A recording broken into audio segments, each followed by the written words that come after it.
gembira dan sebanyak ini ya. Karena apa? Karena ini masih suasana Lebaran ya. Biasanya kalau saya ingat tahun yang lalu kalau Lebaran bahkan ketika ibadah digabung pun paling separuh ya.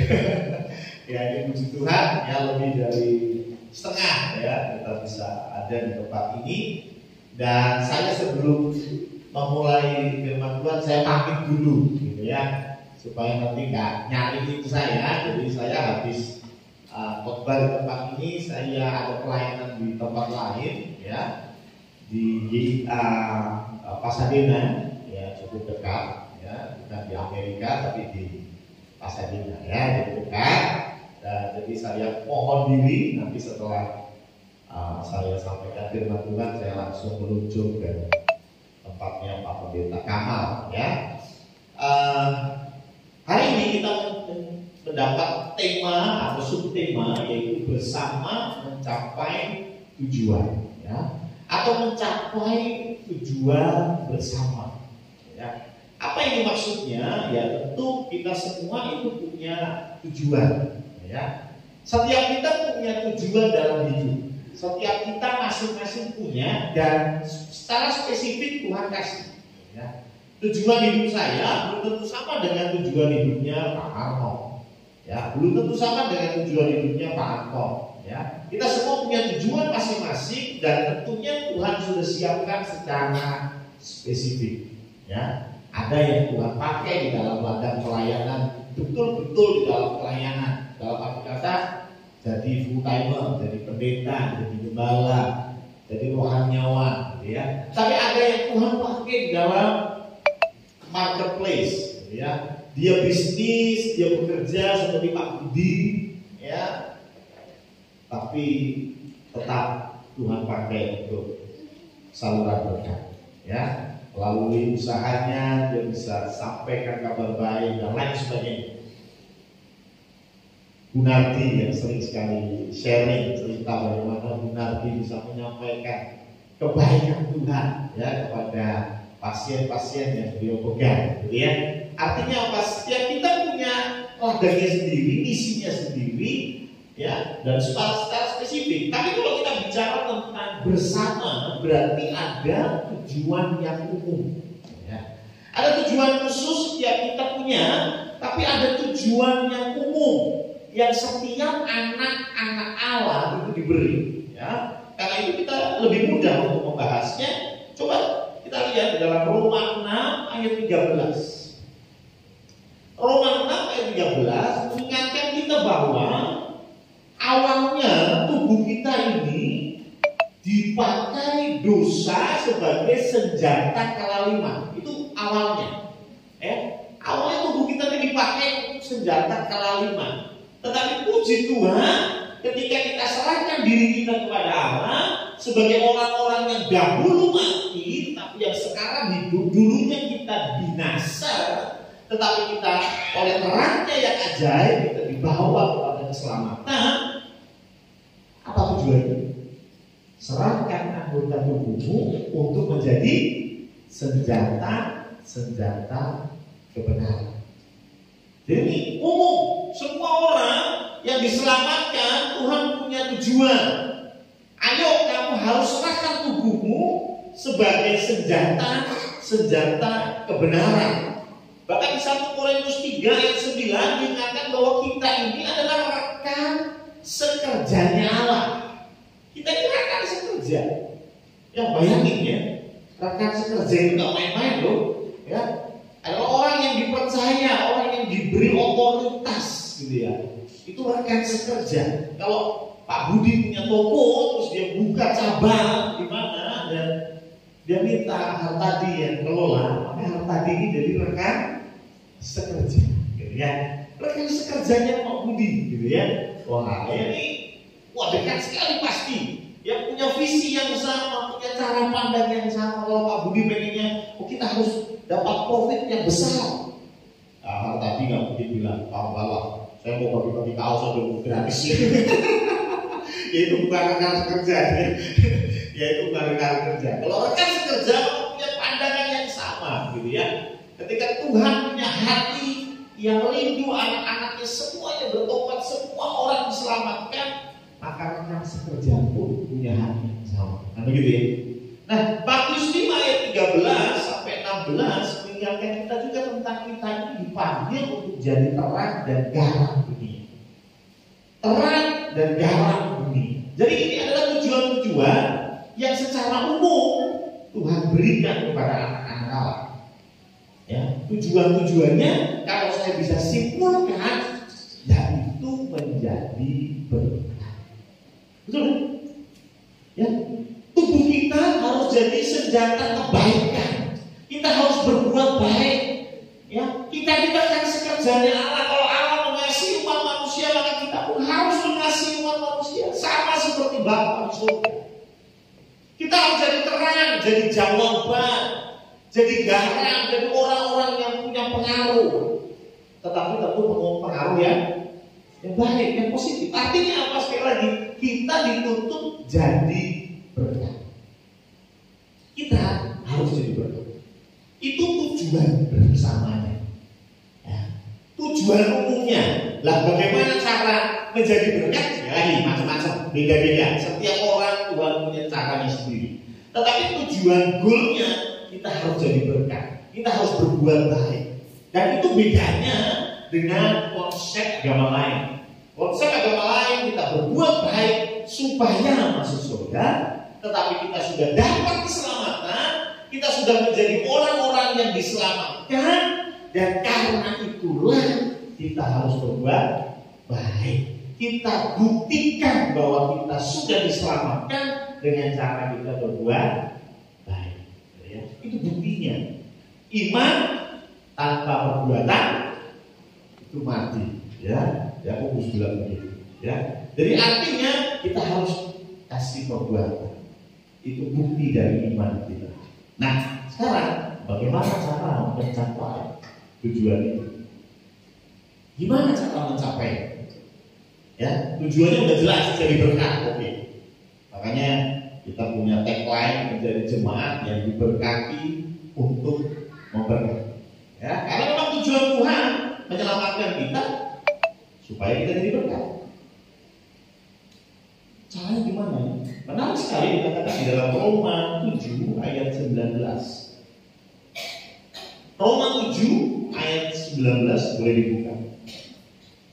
Roma 7 ayat 19. Sebab bukan apa yang aku kehendaki, yaitu yang baik yang aku berbuat, melainkan apa yang tidak aku kehendaki, yaitu yang jahat yang aku berbuat. Ini kata-katanya Paulus. Paulus ingin berbuat baik. Paulus ingin jadi berkat, kan gitu.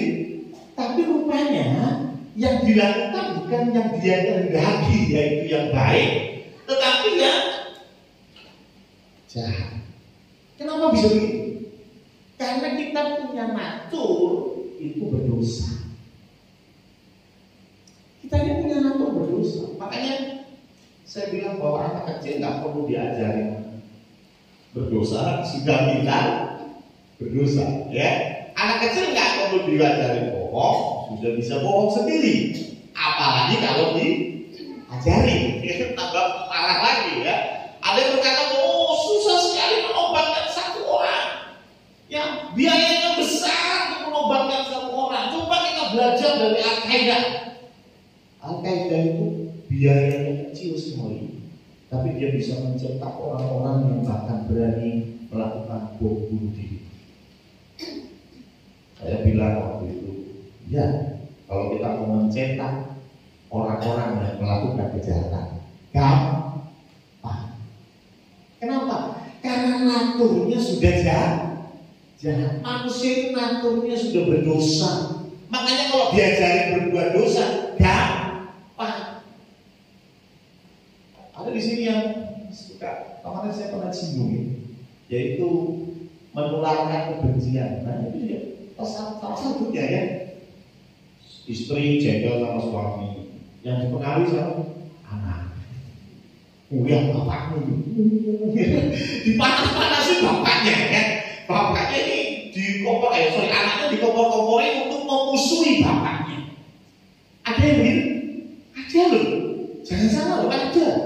Sampai anaknya itu bisa benci sama bapaknya gara-gara diomongin ibunya. Hasil. Susah nggak ngajari anak mengasihi papa? Susah. Kalau ngajari benci bapaknya gampang. Dikompori saja, ceritani begitu, wah langsung jengkel sama bapaknya, ngamuk gitu ya. Tapi kalau kita mengajarkan kebaikan, sulit kan tadi itu naturnya. Paulus bilang, loh sebetulnya saya pengen berbuat baik. Sebetulnya saya ingin berbuat yang benar di mata Tuhan. Tapi yang keluar yang saya lakukan sebaliknya. Itulah mengapa Yohanes 1 ayat 12 berkata bahwa anak-anak Allah, kita yang percaya kepada Yesus Kristus akan diberi kuasa. Ini penting. Barang siapa yang percaya kepada Yesus Kristus akan diberi kuasa. Kuasa untuk apa? Kuasa untuk menjadi anak-anak Allah. Maksudnya apa? Kita punya kuasa untuk melakukan yang benar. Gitu. Karena nggak gampang. Kalau Anda mau berkata, gampang lah, saya tak perlu Tuhan, saya tak perlu Allah untuk saya bisa melakukan yang benar. Paulus sudah ingatkan, dia sendiri saja pengennya berbuat baik, pengennya berbuat benar, tetapi yang dia lakukan adalah perbuatan yang jahat. Kuasa apa sih? Kuasa melalui Roh Kudus. Coba kita lihat Galatia 5 ayat 18. Coba dibuka ya. Galatia 5 ayat 18. Galatia 5 ayat 18 ini bicara tentang dipimpin oleh Roh. Akan tetapi jika kamu memberi dirimu dipimpin oleh Roh, maka kamu tidak hidup di bawah hukum Taurat. Jadi konsep Paulus mengatakan bahwa kita tidak akan bisa berbuat baik. Tidak akan bisa. Tujuan Tuhan untuk menebus kita supaya kita berbuat baik, menjadi berkat. Yes, amin. Cuman kita nggak mungkin bisa lakukan itu sendiri. Tetapi perlu dipimpin oleh Roh. Dipimpin oleh Roh itu bicara bahwa Roh Kudus yang pegang kendali. Betul ya? Kenapa nggak berkata bahwa memberi dirimu berjalan bersama Roh? Enggak ya? Ini jelas dipimpin. Kalau dipimpin itu berarti nurut 100% atau 50%.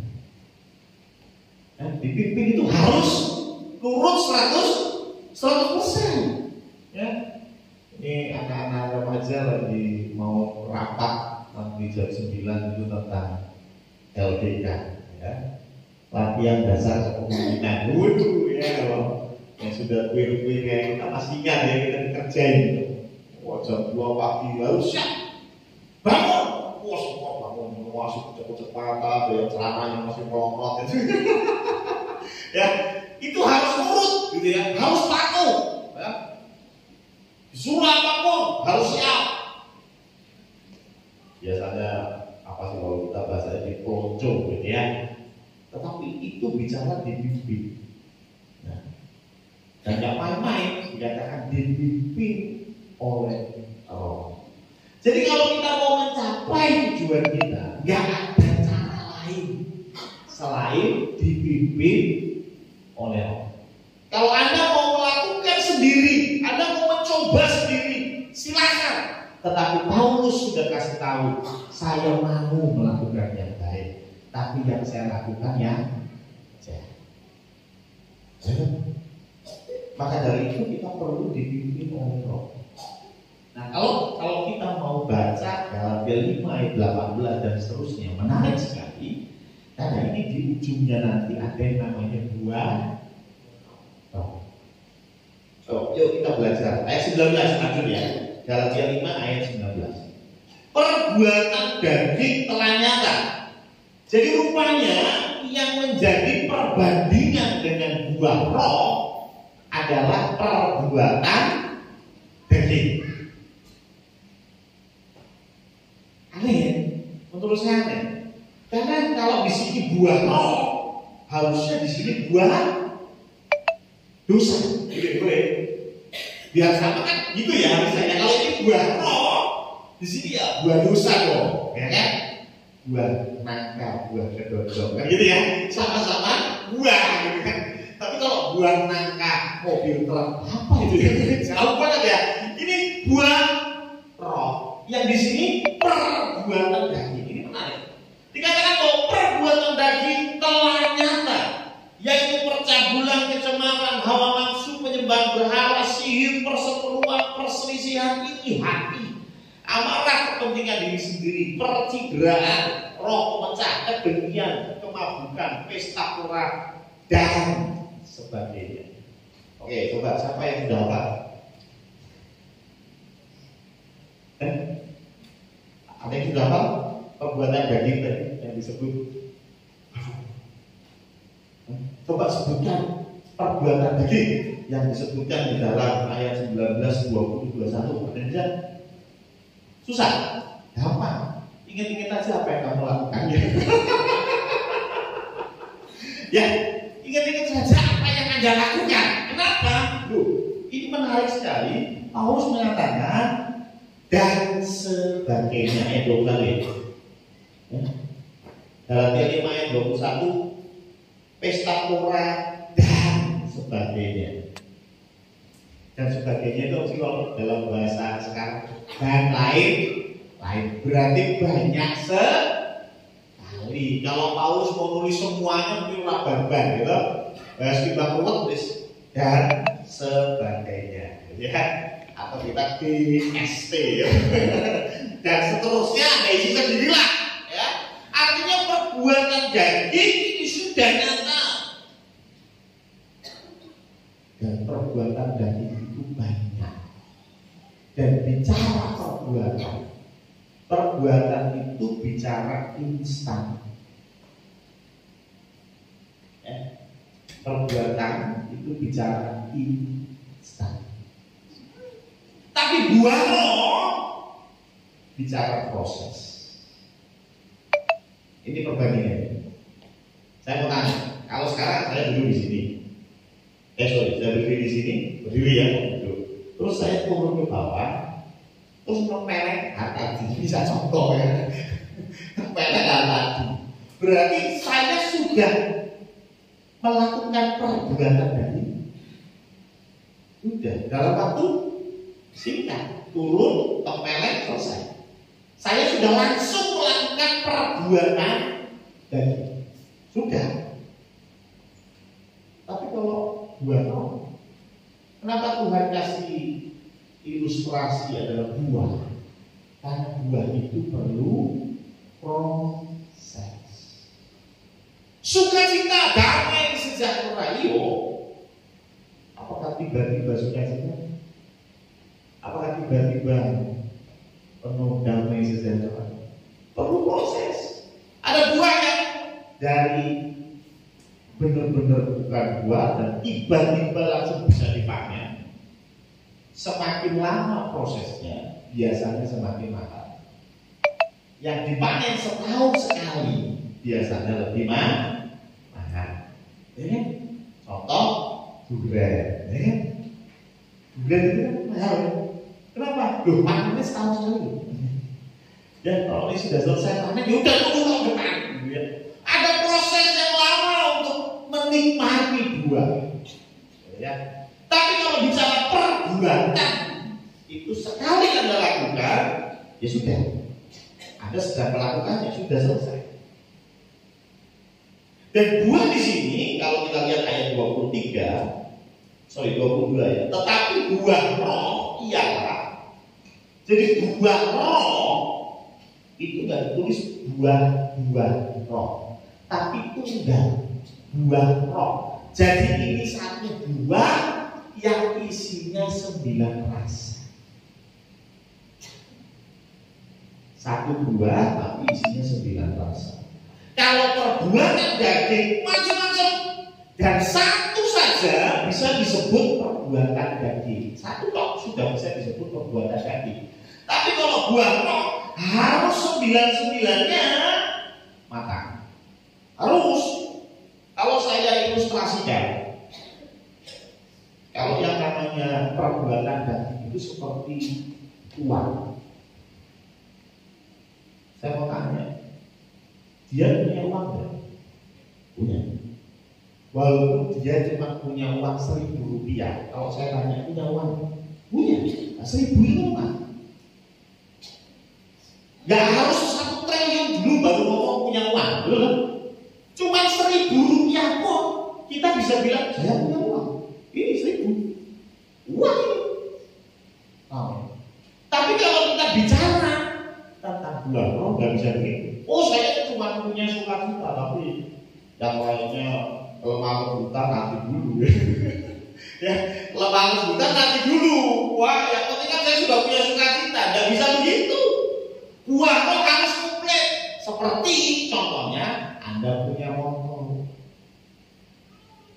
Kalau Anda cuma punya spionnya, apakah Anda bisa dibilang punya motor? Tiba-tiba Pak Budi ngajak kekasihnya dia, jalan-jalan ya, aku punya motor baru enak. Oh, udah siap, sang kekasih sudah dandan cantik. Pak Budi datang hanya bawa bannya enak. Apakah bisa dibilang dia punya motor? Tidak. Ya kalau punya motor itu yang komplit, ada bannya, ada mesinnya, ada joknya, ya udah. Nah kalau cuma bannya doang nggak bisa disebut punya motor. Kalau Anda cuma punya kesabaran, tapi kemurahan enggak, kesetiaan apalagi. Tapi saya sabar loh, tapi nggak setia. Berarti Anda belum punya buah roh, belum punya. Tapi kalau perbuatan daging satu saja, Anda sudah punya perbuatan. Amin. Bedanya itu makanya Tuhan bandingkan buah dengan perbuatan daging. Dan yang menarik adalah kalau kita bicara buah, satu yang merasakan itu orang lain. Betul ya? Siapa yang bisa merasakan bahwa kita lemah lembut? Orang lain. Makanya kita perlu bersama. Kalau Anda di puncak gunung tertinggi bertapa seorang diri, siapa yang bisa mengetahui dan merasakan buahnya? Tidak ada. Tapi kalau kita ada di sebuah komunitas bareng-bareng, maka kita bisa bertumbuh. Buah kita bisa dirasakan. Kita bisa menerima kritik dan masukan. Kamu kurang sabar. Kamu kurang sukacita. Kamu kurang lemah lembut. Sudah ada sih, tapi belum sempurna. Buah itu sudah bentuknya baik, cuma produk kecut gitu ya.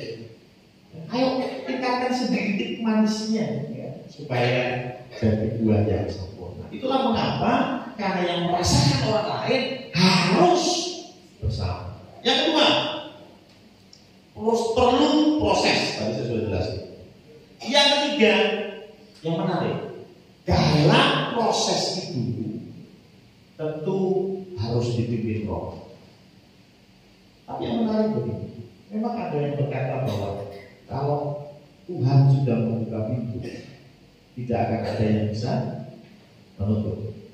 Dan kalau Tuhan menutup pintu, sudah tidak ada yang bisa membukanya. Saya katakan amin. Tapi problemnya adalah 99,9%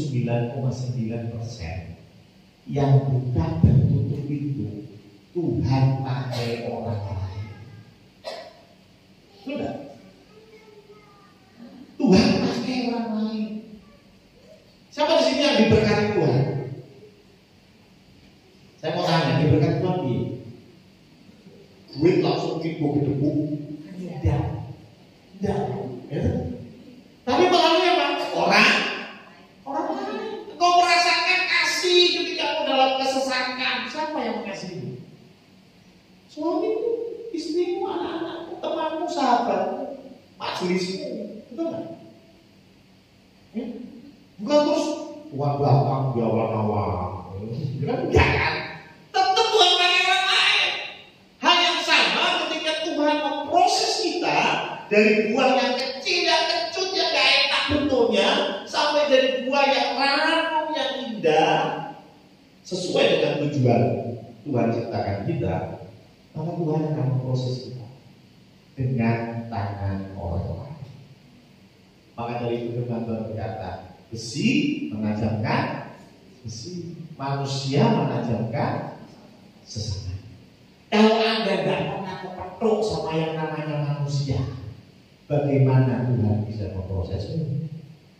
Betul? Ya bersama ini. Kita sebetulnya sedang di dalam prosesnya tuh Tuhan. Dan yang keempat, yang terakhir, kalau buah itu mau terus berkembang, buah itu terus sampai tujuan, sebetulnya yang hebat buahnya atau pohonnya? Kalau ada buah yang manis yang luar biasa, yang hebat itu buahnya atau pohonnya? Pohonnya. Betul ya? Pohonnya yang hebat. Ingat Tuhan bilang, Yesus pokok dan kita caranya. Ya kan masih ini ketika di sekolah minggu gitu ya. Hal yang sama dengan kita. Ketika kita bicara Yesus itu pohonnya, tugas kita sederhana, tetap melekat kepada pohon. Begitu buahnya tidak melekat kepada pohon, apa yang terjadi? Proses pertumbuhannya selesai, betul nggak? Ya, buah yang kecil belum matang, masih kecut, terus dipetik, dipisahkan dari pohonnya, tumbuh nggak? Tumbuh pak, dikabit.